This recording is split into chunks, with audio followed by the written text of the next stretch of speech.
प्रबलू, छान छान गोष्टी करूया चालू. लवकरच प्रिबालूला सबस्क्राईब आणि शेअर करा आणि छान छान गोष्टी ऐका. मी आहे प्रबलू. गुलू आणि खोटारडी सावली.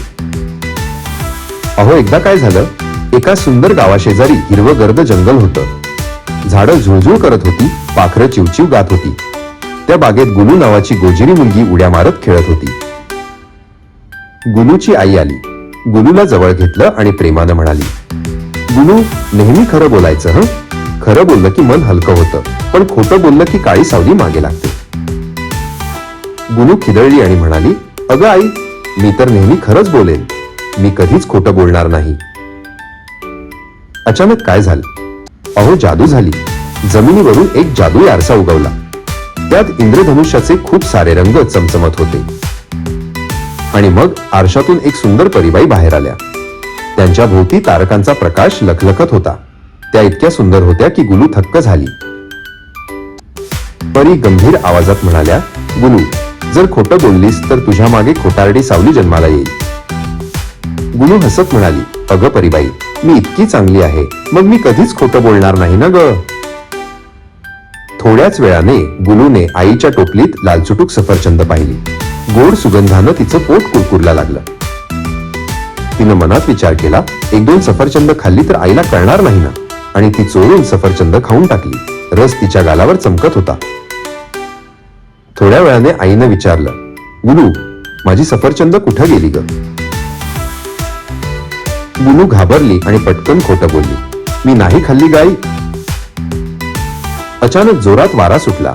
झाडं हलू लागली, आकाश काळं पडलं आणि जंगलात भयानक सळसळ सुरू झाली. गुलूच्या पायाखालून एक काळसर सावली उभी राहिली. ती कुरूप, भयानक आणि अंगावर काटा आणणारी होती. सावली गडगडाटासारख्या आवाजात ओरडली, गुलू, अगं तू खोटं बोललीस.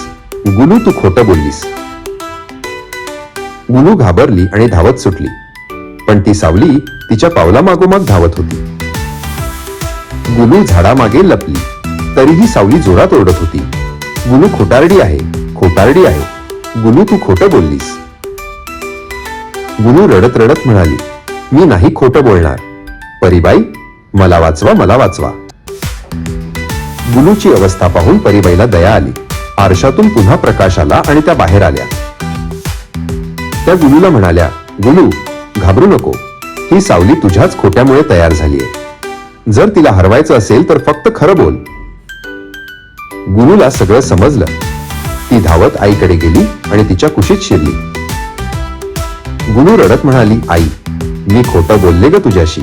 मीच तुझी सफरचंद खाल्ली. मला माफ कर ना. मी पुन्हा कधीच खोटं बोलणार नाही. आईने तिचे अश्रू पुसले आणि प्रेमानं म्हणाली, वजा, गुलू बाळा, चूक मान्य केलीस म्हणजे आता तू अर्धी जिंकली आहेस. आणि पुन्हा ती चूक केली नाहीस तर तू पूर्ण जिंकशील बाळा. गुलू मागे वळून पाहिली. अरे वा, ती कुरूप सावली धुळासारखी हवेत विरघळून गेली. अगदी नाहीशी झाली बघा. परीबाई म्हणाल्या, गुलू, अगं खरं बोलण्यातच खरी जादू आहे. गुलू हसून मान हलवली आणि ठरवलं, आता मी कधीच खोटं बोलणार नाही. बाळा, तू पण ऐकलंस का? खोटं कधी बोलू नको बरं का, नाहीतर खोटी काळसर सावली तुझ्या पण पाठी लागेल हो. लवकरच प्रिबालूला सबस्क्राईब आणि शेअर करा आणि छान छान गोष्टी ऐका. मी आहे प्रबलू.